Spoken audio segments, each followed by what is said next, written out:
In this podcast episode, Shadé Zahrai dives deep into the often unspoken root cause behind why so many people break their New Year's resolutions and struggle with self-doubt across all areas of life. She challenges common assumptions about confidence, reveals the crucial concept of self-trust, and outlines a science-backed framework built around 4 core attributes that shape how we view ourselves and navigate our goals.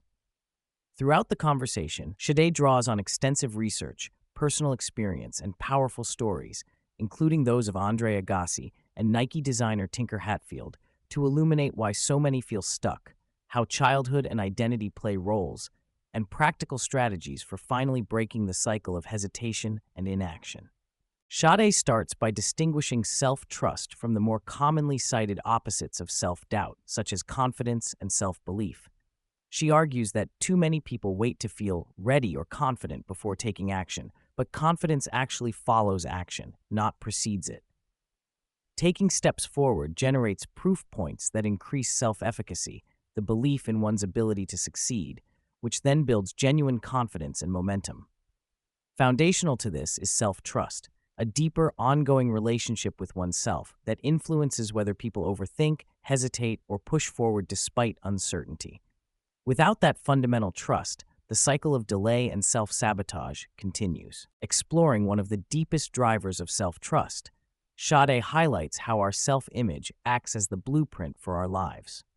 The podcast shared a fascinating psychology study from the 1970s where participants believed they had a visible scar on their face, which led them to perceive social interactions as more negative, even when the scar was removed unbeknownst to them. This demonstrates how our internal expectations shape reality through biases like selective attention and confirmation bias. She likens limiting beliefs to a plant confined within a pot. The pot shapes how tall or expansive the plant thinks it can grow. Similarly, our self-image may confine the scope of who we believe ourselves to be, limiting potential. Recognizing this pot is the first step, and then we can work to repot ourselves into larger containers or even open soil, free of self-imposed limitations. This process involves understanding and rewriting the narrative we hold about ourselves, breaking free from identification solely tied to transient roles or achievements. Shadé's research, drawing on decades of organizational behavior and psychological studies, centers on 4 intertwined personality traits, each corresponding to a trainable attribute that together form the foundation of self-trust. The 4 traits are acceptance, agency, autonomy, and adaptability. Acceptance relates to how fundamentally worthy and lovable we see ourselves. When low, it results in a fragile sense of self-worth, dependent on external validation and removed from internal contentment. The pressure to prove oneself, the likability trap of people-pleasing, and a fear of failure that causes shrinking syndrome are manifestations of low acceptance. Agency refers to our belief in our competence. Can I do this? It closely relates to self-efficacy and is where people often face imposter syndrome, comparison traps, and a hesitation to start new endeavors. Shadé underscores that skills and confidence grow through repeated action, not waiting for perfection. Autonomy is about locus of control, whether one sees life as happening to them or whether they take ownership and responsibility for their choices and reactions. Low autonomy typically shows in patterns of complaining, blaming, resentment, and dwelling on past grievances, which keep people stuck. Shadé shares analogies like the difference between bison who walk into storms and cows who run away, emphasizing the power of facing discomfort rather than avoiding it. Adaptability is the ability to respond to stress, doubt, and emotion with composure rather than reactivity. It involves the skill of emotional grounding, observing emotions as transient rather than permanent states.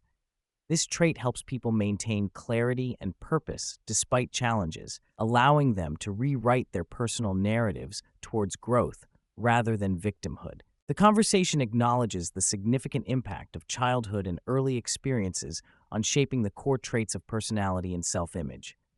Shadé and the host emphasize, however, that while upbringing forms a critical foundation, it does not imprison us. Personality is malleable given intentional interventions such as therapy, journaling, and meditation.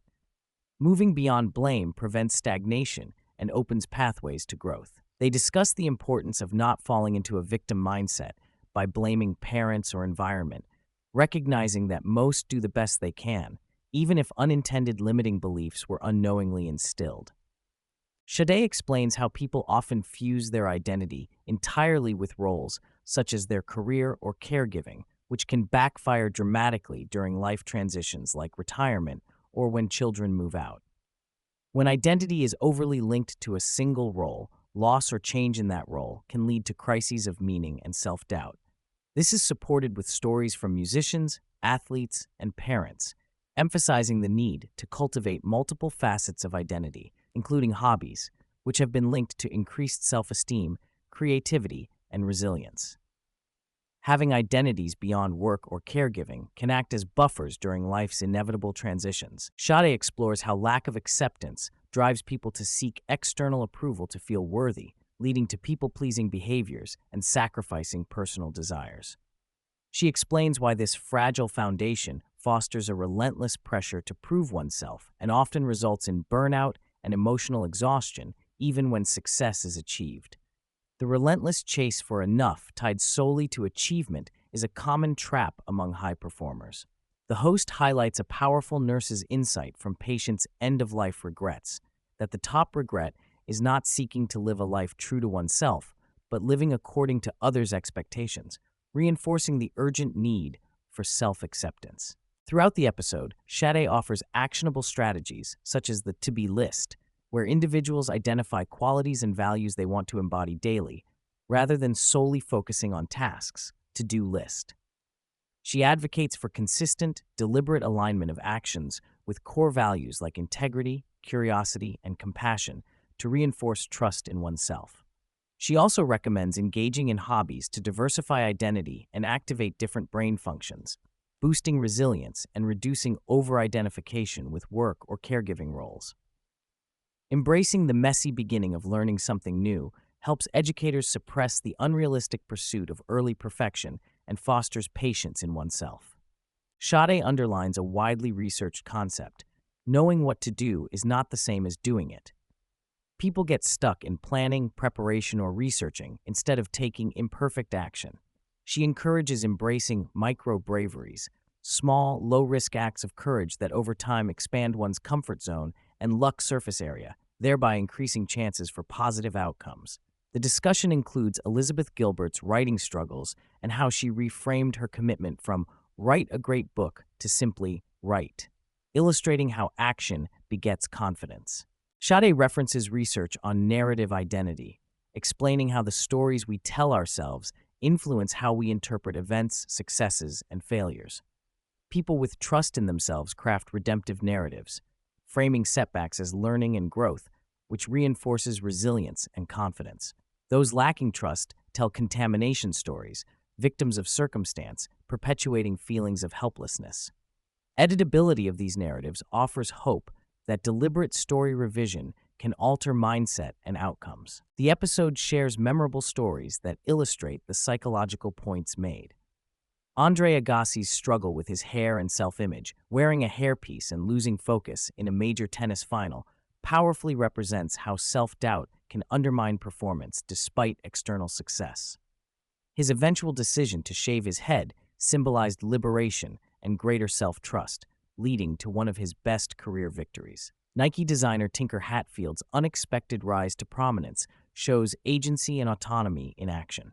With no prior experience, he trusted himself enough to present a revolutionary shoe design that became iconic and pivotal for Nike's growth. Emphasizing success can come from trusting one's current capabilities and honoring past experiences. The conversation paints complaining as a toxic behavior linked to low autonomy, showing how frequent complaining retriggers negative brain patterns and internalizes victimhood. Shadé shares exercises like catching oneself when complaining and reframing it into gratitude or actionable steps to reduce this harmful habit. They stress the importance of autonomy as choosing to focus on what we can control rather than what we cannot, shifting mindset from powerless victim to empowered actor. The why me to what now reframe exemplifies this. Living comfortably and avoiding discomfort shrinks autonomy and opportunity, making people more prone to self-doubt and inertia. Shadé highlights how progressively facing discomfort cultivates resilience and opens the door to luck and opportunity by simply being willing to show up, regardless of perfect conditions. The analogy of bison facing storms head on contrasts humans avoiding discomfort and experiencing prolonged difficulty. Cultivating micro braveries steadily increases one's ability to thrive amid uncertainty and change.